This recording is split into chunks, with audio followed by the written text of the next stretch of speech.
요한복음 2장 13절에서 22절. 요한복음 보도록 하겠습니다. 요한복음 2장 13절에서 22절까지 제가 다시 읽겠습니다. 유대인의 유월절이 가까운지라 예수께서 예루살렘으로 올라가셨더니 성전 안에서 소와 양과 비둘기 파는 사람들과 돈 바꾸는 사람들이 앉아 있는 것을 보시고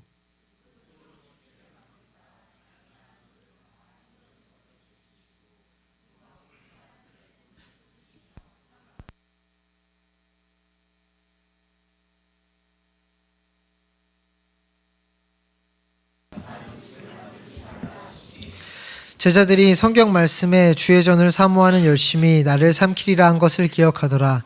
이에 유대인들이 대답하여 예수께 말하기를 내가 이런 일을 행하니 무슨 표적을 우리에게 보이겠느냐.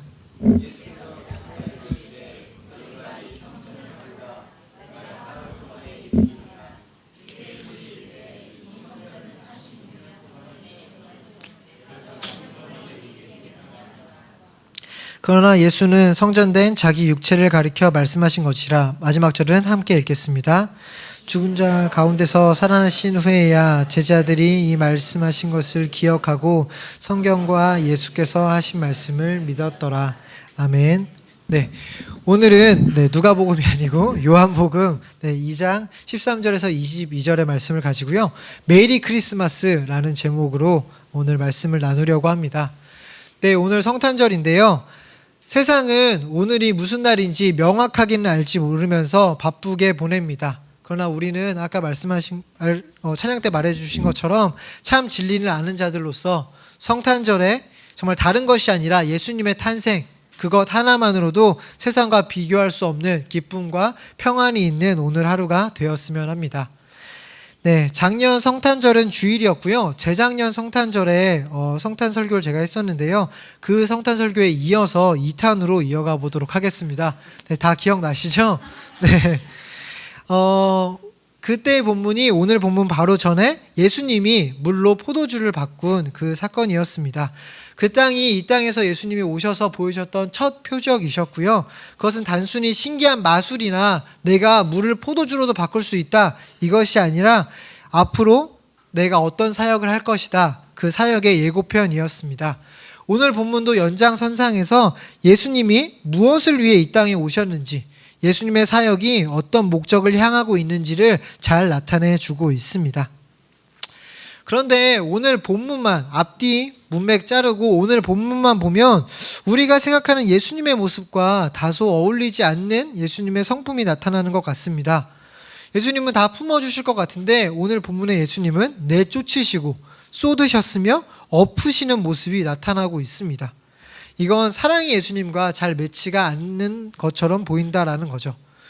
그럼 과연 예수님은 무엇 때문에 이토록 화가 나셨는지, 그걸 살펴보려면 먼저 배경을 좀 길게 살펴봐야 되는데요. 먼저 이스라엘은 번제, 화목제 등의 5대 제사뿐만 아니라 참 많은 제사를 드리며 살았습니다. 그런데 이 많은 제사를 그 많은 이스라엘 사람들이 오직 예루살렘 성전에서만 드렸어야 했어요.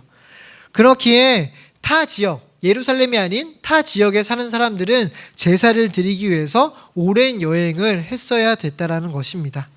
특히나 제사를 드릴 때 그냥 맨몸으로 와서 예배를 드리는 것이 아니라 흠 없는 제물이 필요했어요. 보통 소나 양이었기 때문에 그 양이나 소가 또한 흠이 없어야 되기 때문에 작은 생채기도 나면 안 돼서 조심조심 매우 천천히 여행을 하면서 예루살렘으로 이동해 왔어야 됐다라는 것입니다. 또한 단순히 이스라엘이라는 그 나라의 그 영토에만 살고 있던 것도 아니었는데요.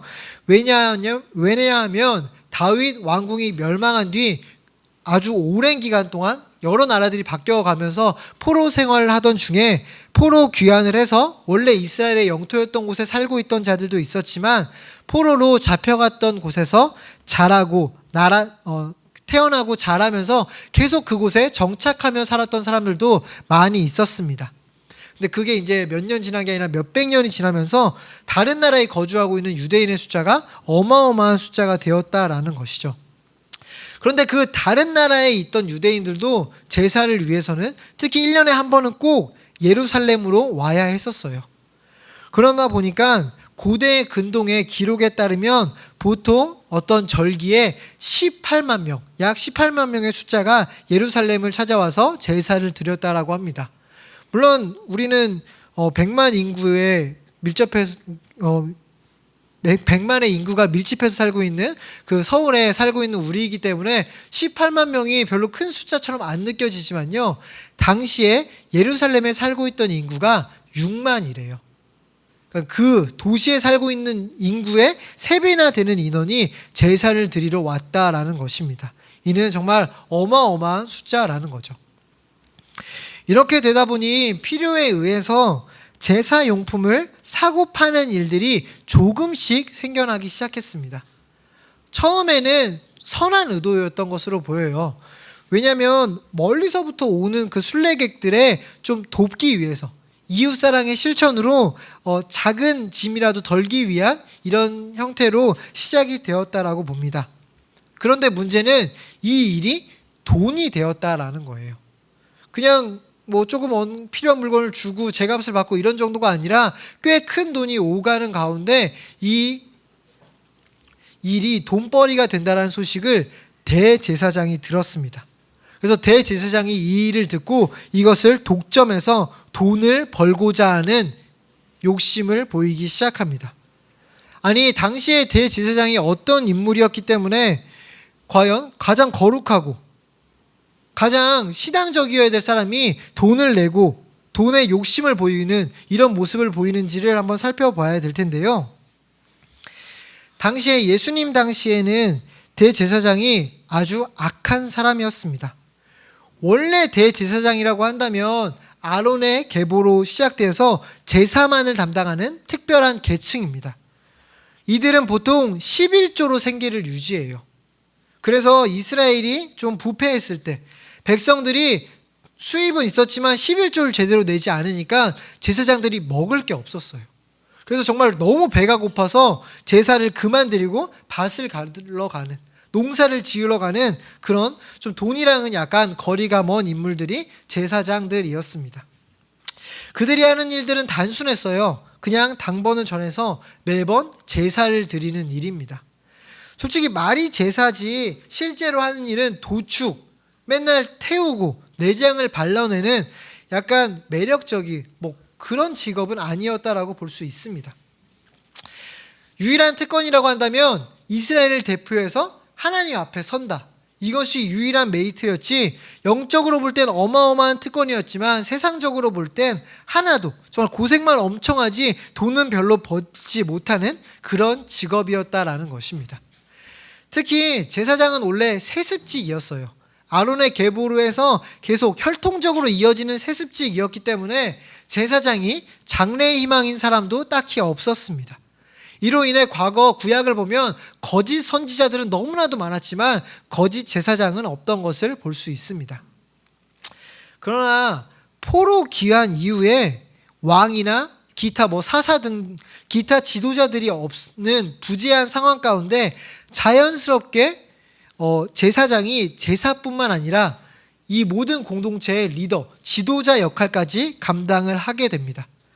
또한 당시의 사회는 포로에서 해방되었을 뿐이지 정부도, 특별한 나라의 이름도 없어서 유대교를 믿는 사람들이다 해서 유대인으로 불리던 이스라엘이에요. 그러다 보니까 그들의 유대교의 상징인 성전의 의미는 매우 특별한 의미였습니다.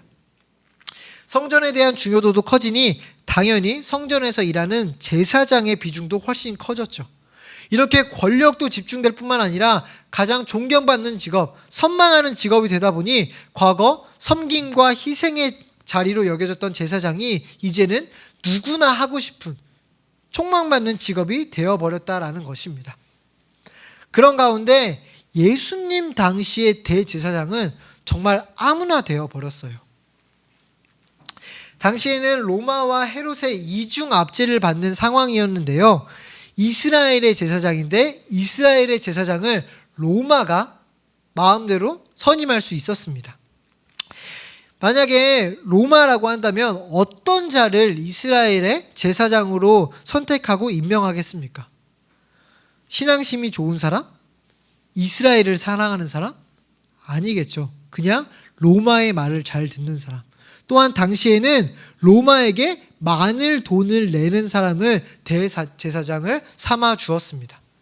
따라서 예수님 시대에 제사장들은 이렇게 돈을 내고 제사장 직분을 샀던 사람들입니다.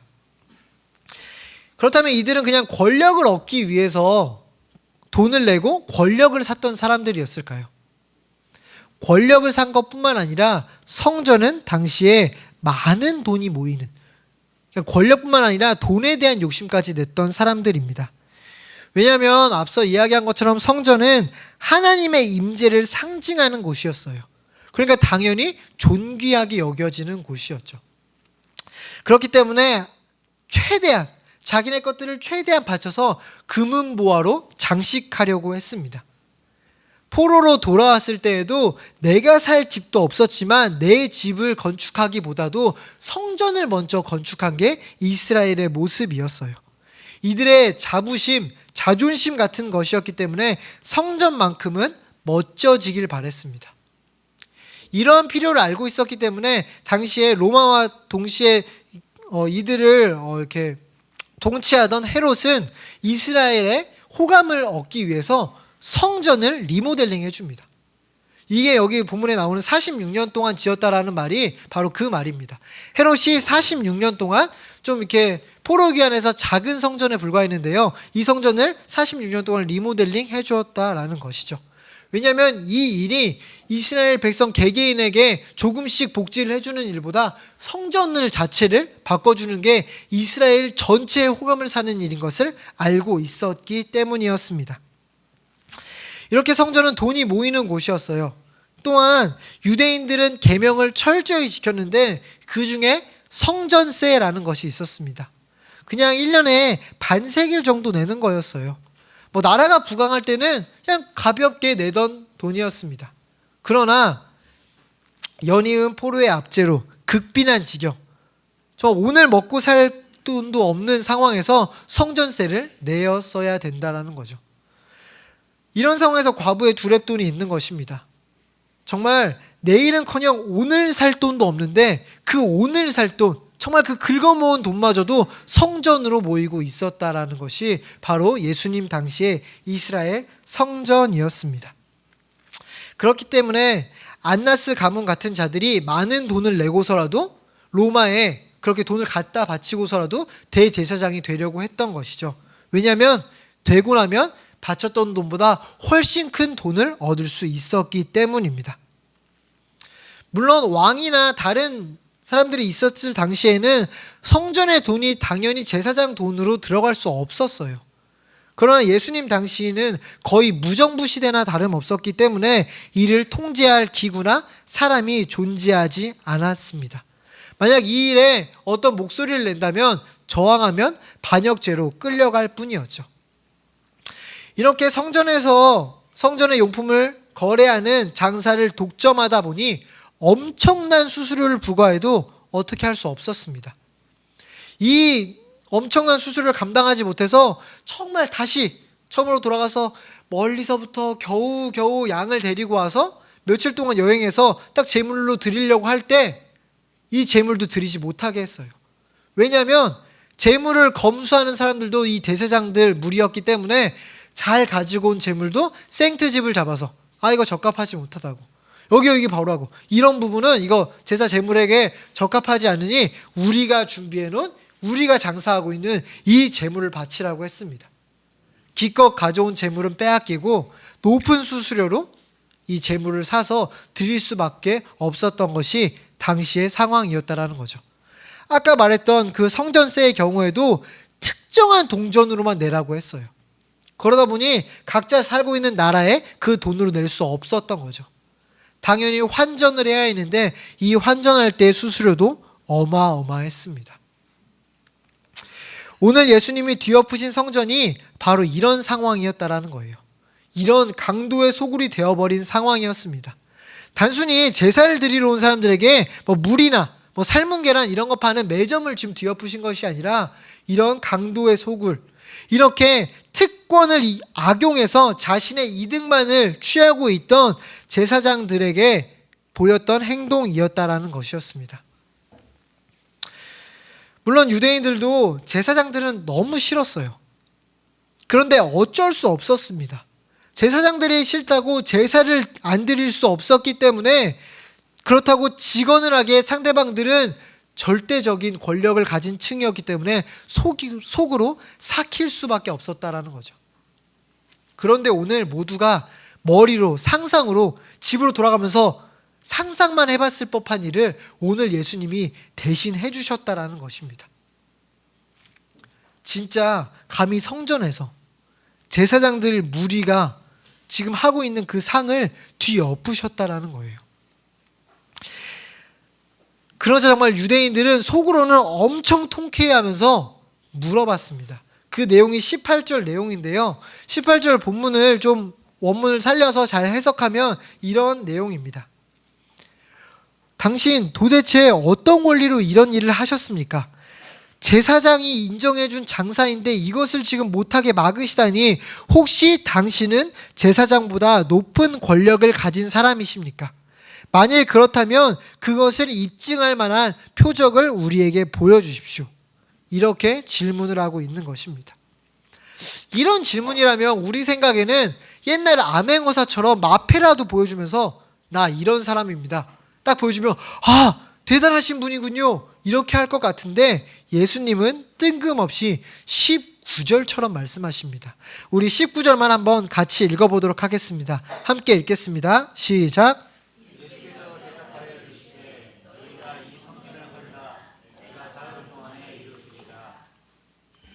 네, 이 짧은 한마디에 방금 전까지 상을 엎어주신 그 통쾌함, 또한 새로운 인물에 대한 기대감이 모두 사라졌습니다.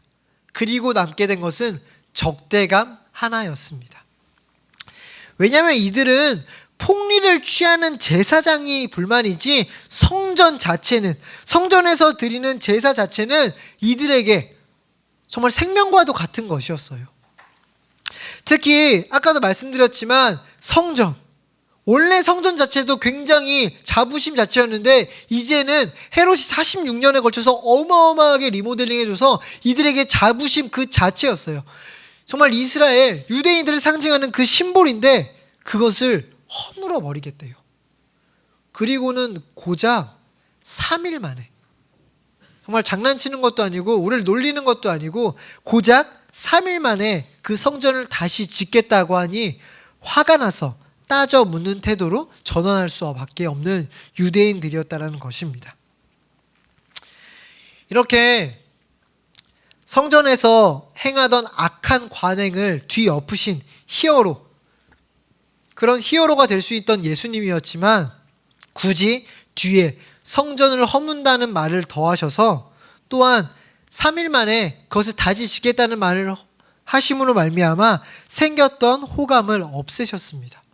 아니, 이거는 호감을 없애신 정도가 아니라 이후에 예수님이 십자가에 달리시는 그 재판을 하는데, 그 재판에서 제일 되는 죄목이 바로 이 이야기였습니다. 이게 이제 마태복음 26장 61절에 나오는데요. 우리 지환이가 아주 좋은 목소리로 한번 읽어주도록 하겠습니다. 마태복음 26장 61절 여기 나왔습니다.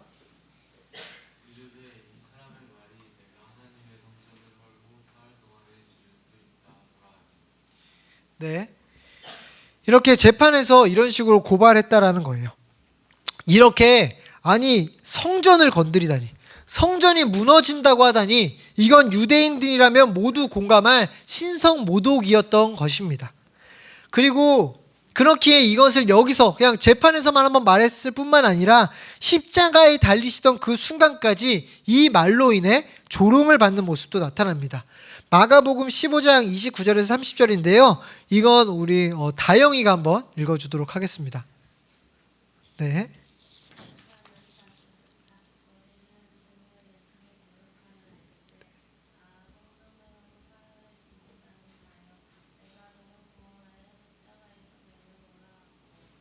네, 오히려 작게 읽어주니까 더 집중이 되는 것 같은데요. 네, 이렇게 십자가에서까지 조롱을 당하는 말이 돼버렸다라는 것입니다. 그렇다면 굳이 이 말씀을 왜 하셨을까요?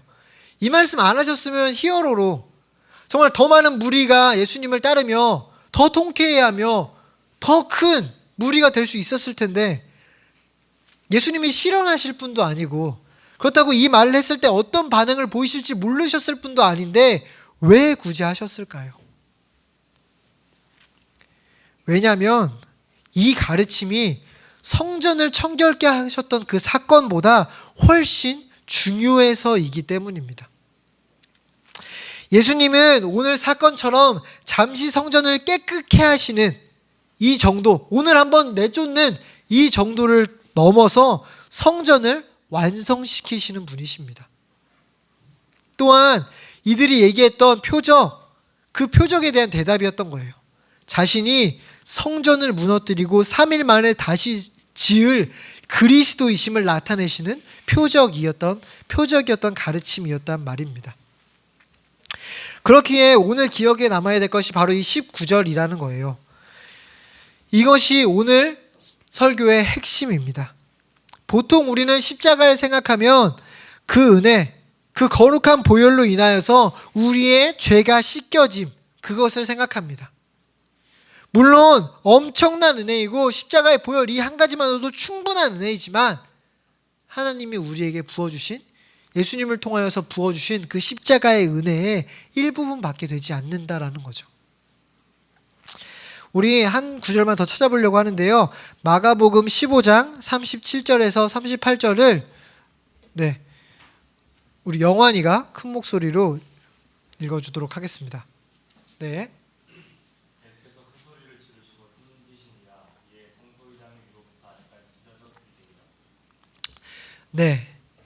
예수님의 십자가 사건, 숨지심으로 완성된 그의 사역을 이루시자마자 첫 번째로 일어난 것이 휘장이 위에서 아래로 찢어졌다라는 것입니다. 이를 아주 쉽게만 이야기하면 성전, 성소가 더 이상 필요 없다라는 말이에요. 성전이 무엇이었습니까? 앞에서 살펴본 성전, 하나님과 만날 수 있는, 하나님의 뜻을 들을 수 있는, 하나님이 임재하시는 유일한 장소였습니다.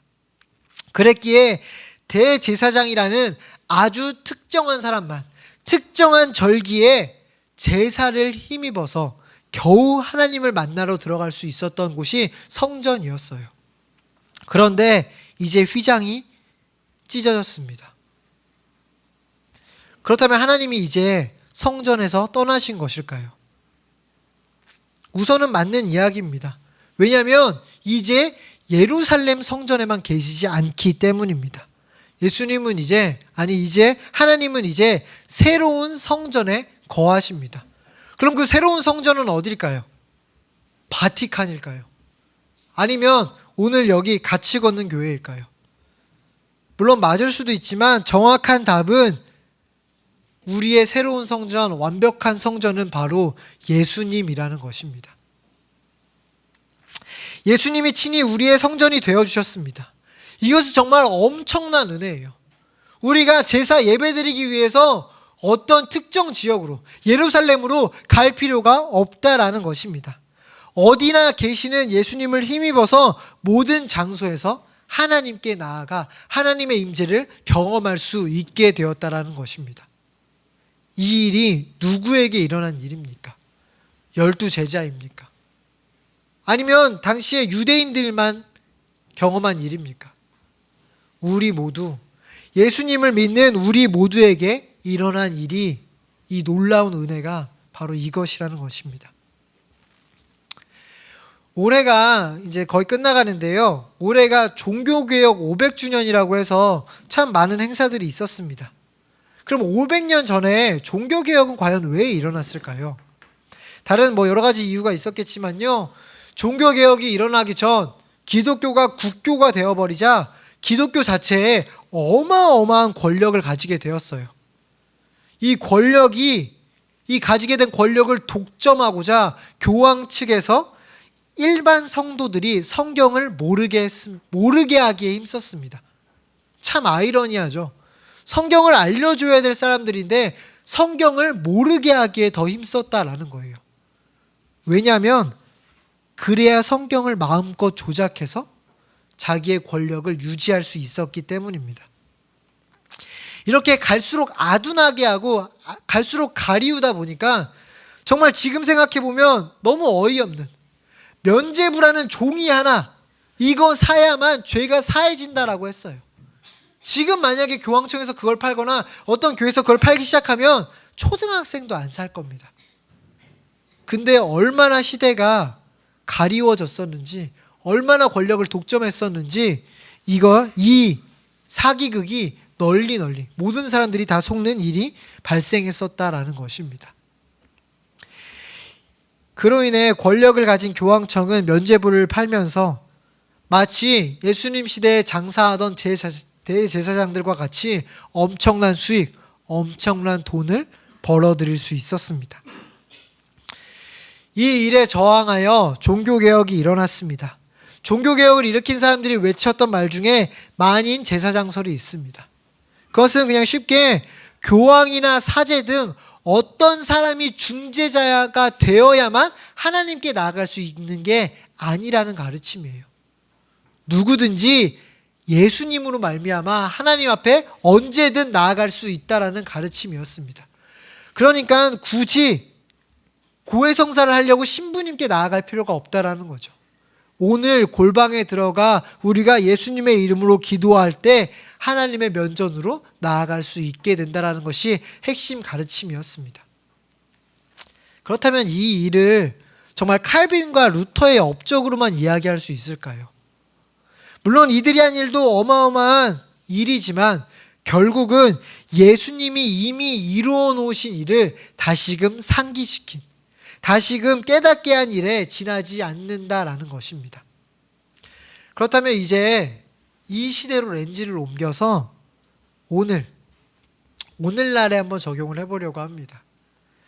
이제 이 시대는 예수님의 십자가 사건이 완료된 지도 꽤 오랜 시간이 되었고, 너무 예수님의 십자가 사건 너무 잘 알려져 있고, 종교개혁에 대해서도 그냥 공교육에서도, 일반 공교육에서도 가르치는 시대가 되었기 때문에 이제 이 시대는 제사장이나 교황처럼 종교를 권력으로 해서 돈을 긁어 모으는 강도의 소굴을 만드는 일은 이제 이 시대에는 보기 힘든 일일까요?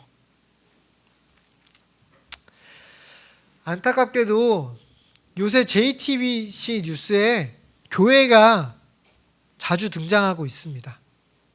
바로 우리나라에서 가장 큰 교회 중 하나인 명성교회인데요. TV에 나오는 이유는 한 가지입니다. 부자 세습을 했기 때문이죠. 쉽게 말해 담임 목사를 아빠 목사님이 아들 목사님에게 준 일 때문입니다. 교회 세습은 불법이라고 결의했던 장소가, 통합 측에서 결의했던 장소가 명성교회였습니다. 그러한 명성교회가 세습을 단행했습니다. 세습 자체보다 더 핵심은 무엇이냐면 명성교회가 가지고 있는 위치, 즉 권력, 그리고 거기서 파생되는 어마어마한 돈, 그것이 중심에 있습니다. 비단 명성교회만의 문제일까요?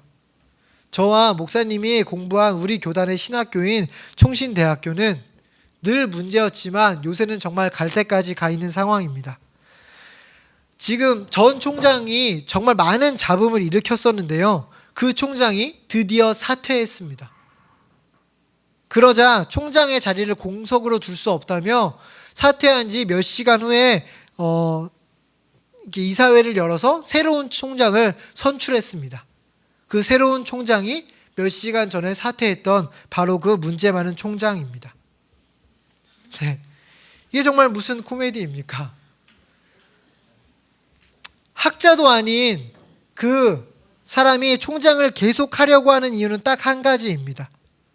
권력을 가지고 돈을 벌기 위함이죠.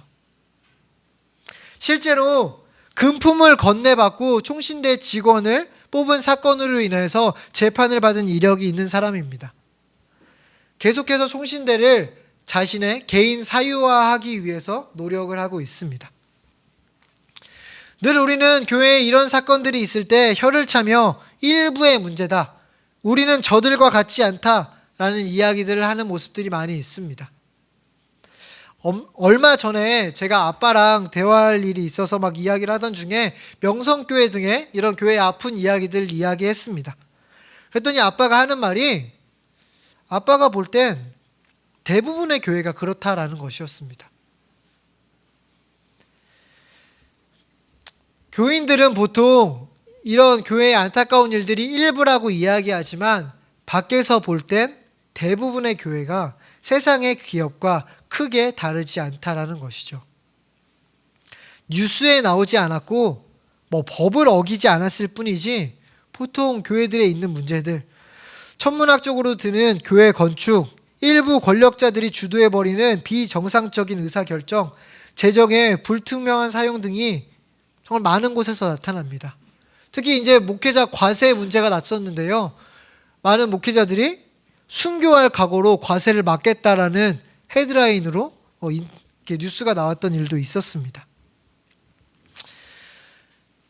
이렇게 옛날 제사장들처럼 하나님 앞에 서고자 하는 사람들, 유일한 교회의 특권이라고 한다면 하나님 앞에 설 수 있다. 이것이 교회의 특권이 되어야 하는데 어느새 교회에서 돈을 벌고자 하는 사람들이 교회에 모이고 있는 실정이라는 것입니다. 네, 실제로 제가 들은 말이었는데요. 제가 학부에서 기독교 교육을 배우고 있을 때였습니다. 이제 막 1, 2학년 이쯤이었는데요. 이제 방학을 맞이해서 아르바이트도 하고 그랬었는데 어느 목회자가 저한테 와서 왜 전도사로 안 나가냐고 했었습니다. 전도사로 나가면 정말 학부 때 그만한 알바가 없다며 주일에 하루 일하고 학비 보조 이런 거 저런 거 따지면 최소 월 100만 원 이상 받게 되는데 시급으로 계산하면 얼마겠냐고. 이건 신학생이 갖는 어마어마한 메리트라는 말을 실제로 들었다라는 것입니다. 이렇게 교회 안에서 물질이, 권력이 깊숙이 침투해져 있습니다. 목사 서열 몇위 이런 말들이 심심치 않게 들려오는 이야기들이 있습니다. 하나님 나라를 확장해야 되는 개념이 우리 교회를 확장하는 개념으로 바뀐 것 같으며 이를 위해 많은 헌금, 많은 봉사를 요구하고 있고 그 봉사를 요구하는 수단으로 성경 말씀이 악용되고 있는 실정입니다. 만일 오늘날 한국 교회에 예수님이 오신다면 어느 교회의 상부터 뒤엎으셔야 할지 너무 바쁘실 것만 같습니다. 만약 이 시대에 종교개혁, 루터가 비텐베르크 성당에 95개조 반박문을 붙였었는데요. 이 시대에 만약 루터가 있다면 95개 조항으로는 너무 부족할 것만 같습니다. 너무나도 다양하게 편법적으로 강도의 소굴을 만들어버리고 있기 때문입니다. 그럼 어떻게 해야 될까요? 과연 답은 없을까요? 오늘은 성탄절입니다. 아기 예수님이 오신 날이죠. 이 땅에 오셔서 전에 말씀드린 것처럼, 앞에 말씀드린 것처럼 완벽한 성전이 되어 주셨다라는 것입니다. 그렇기에 이제 성전은 필요 없습니다. 오늘 여기서 예배를 드리고 있지만 이 예배 드리는 곳은 성전이 아닌 그냥 예배 드리는 장소에 지나지 않습니다. 그렇게 교회 건물이 크고 작고는 전혀 중요하지 않다라는 것입니다. 교회 건물이 크다고 좋은 교회도 아니요, 작은 교회라고 해서 무조건 거룩하지도 않습니다. 그냥 예수님이라는 성전에서 각자 예배드리던 성도들이 한 주에 한 번씩 예수님이 부활하신 주일을 기억해서 같이 함께 모여서 천국의 기쁨을 맛보는 장소가 필요할 뿐이고 이 예배당 그 장소의 역할만 한다는 것입니다. 또한 성경은 우리의 정체성에 대해서 이렇게 말해주고 있습니다. 우리 베드로전서 2장 9절인데요. 이 구절은 모두 함께 읽어보도록 하겠습니다.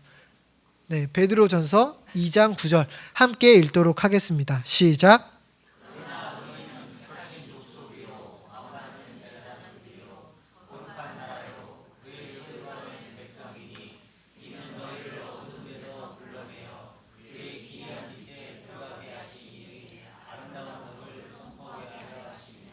아멘. 이는 절대 목회자나 일부 직분자에게 주는 말씀이 아닙니다. 여기 모인 우리 모두가 다 왕 같은 제사장이라는 것입니다. 특히 9절 말미에 있는 아름다운 덕을 선포하는 선지자적 기능도 우리 모두에게 부여되어 있다라는 것입니다. 과거 이스라엘엔 계급이 있었을지 모르겠지만 이 시대에는 예수님의 은혜로 말미암아 결코 교회의 계급은 존재하지 않습니다. 차이가 있다면 하나님이 각자에게 부여하신 달란트대로 섬기는 위치가 다를 뿐이지 그 위치에 따라 계급이 있는 건 아니라는 말입니다. 또한 예수님이 성전 되어주심으로 말미암아 종교라는 권력을 휘두르려는 자들, 성경을 마음껏 유린해서 내 마음대로 나의 이득을 취하려는 그 자들에게 속지 않을 힘도 주어졌습니다. 왜냐하면 성경이 모두에게 주어져 있기 때문입니다. 혹시나 성경과 다른 이야기를 한다면 우리는 그것에 대하여 질문도 하고 건설적인 비판도 할 수 있습니다. 그것은 결코 신성모독이 아니며 오히려 교회를, 목회자를 건강하게 하는 일입니다. 질문으로 인하여서 더 깊이 말씀을 살펴볼 수도 있고 인간이기 때문에 실수할 수도 있고 치우칠 수도 있는데 조언과 직언을 통하여서 더욱더 성경에 가깝게 전할 수 있게 되기 때문입니다. 무엇보다 그가 성전되어 주심으로 말미암아 우리는 물질의 욕심을, 물질의 노예가 되지 않을 수 있는 길이 열렸다라는 것입니다. 물질에 대한 욕심은 내려놓는다고 절대 해결되지 않습니다. 불교는 자꾸 비우라 이런 것들을 강조하지만 이런 것은 잠시 억누르는 것일 뿐 본질적인 해결책은 되지 않는다는 것입니다. 결국 우리가 물질에서 완전히 해방되려면 그것보다 더 좋은 것으로 대체해야 돼요. 더 큰 기쁨, 더 든든한 기반을 마련해야 된다는 것입니다. 우리는 돈으로도 못 가는 하나님 나라를 소유한 백성들입니다. 성전 되시는 예수님으로 말미암아 우리는 하나님 나라에 갈 수 있게 되었다는 것입니다. 천국은 다른 것이 아닙니다. 천국은 하나님과 완벽한 동행, 완벽한 임재, 하나님을 완벽하게 걸리는 것 하나는 없이 하나님을 완벽하게 경험할 수 있기 때문에 천국입니다. 반대로 지옥은 하나님과 완전히 단절되기 때문에 지옥인 것이죠. 나머지는 다 그림자에 불과합니다. 만약 하나님과 완벽하게 일치되는 곳, 완벽하게 하나님을 알 수 있는 곳이 천국이라고 한다면 이 땅에서 경험하는 천국도 동일한 것이 되어야 될 것입니다. 예수님으로 인하여서 하나님을 경험할 수 있습니다. 이 말은 곧 이 땅에서도 천국을 경험할 수 있다라는 것입니다. 이것은 이 예수님이라는 성전에 들어갈 수 있는 이 자격은 11조 등의 헌금을 많이 내야 되거나 장로나 권사가 되어야 자격이 주어지는 것이 아닙니다.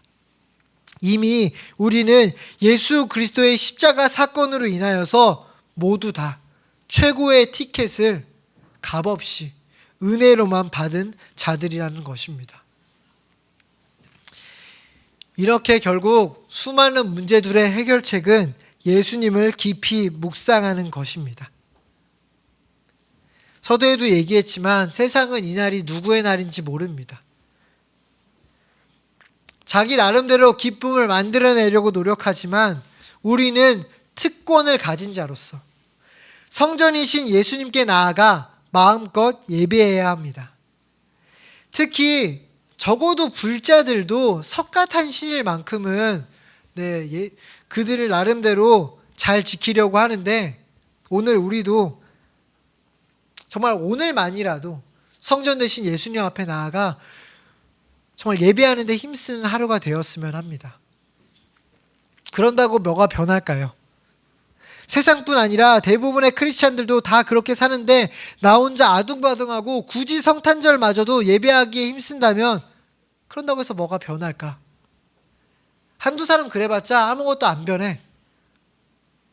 이 비슷한 말을 작년 겨울 촛불을 들 때 촛불을 들지 않던 사람들이 했던 말들입니다. 촛불 그까짓 거 든다고 뭐가 변해? 안 변해. 다 똑같아. 그런데 생각보다 1년 만에 꽤 많은 것이 바뀌고 있는 요즘입니다. 이미 썩을 대로 썩은 교회가 바뀔까? 교회가 예전처럼 사람들에게 이웃을 사랑하는 종교로 인식될 수 있을까? 아니, 교회를 떠나서 나란 사람이 성화될 수 있을까? 이미 교회를 이렇게 오래 다녔는데도 별 변화가 없는데, 분명한 것은 세상도 작은 변화가 있었지만 이 변화를, 이 개혁을 이끄시는 분이 세상이나 어떤 정권 잡은 몇 사람이 아니라 바로 예수님이라는 것입니다. 성령이 우리를 변화시킨다는 것입니다. 오늘 크리스마스잖아요. 아기 예수님이 오셨잖아요. 그 아기 예수님이 오셔서 이미 십자가를 지셨잖아요. 부활하시고 지금도 우리의 온전한 성전이 되어 주시잖아요. 그렇기에 변화될 수 있다라는 것입니다. 설교를 마치면서 옆 사람에게 메리 크리스마스라고 축복하고 끝내려고 하는데요. 이 메리 크리스마스, 크리스마스가 왜 축복이냐면 이것을 어제 아이들과 나눴었는데요. 다영이도 이미 알고 있더라고요. 크리스마스가 무슨 뜻인지를. 크리스트는 예수님이고 마스는 미사, 즉 예배를 뜻합니다. 크리스트 마스는 이거 다영이가 알고 있더라고요. 그치 다영아? 네. 지금은 약간 기도하고 있는데, 네.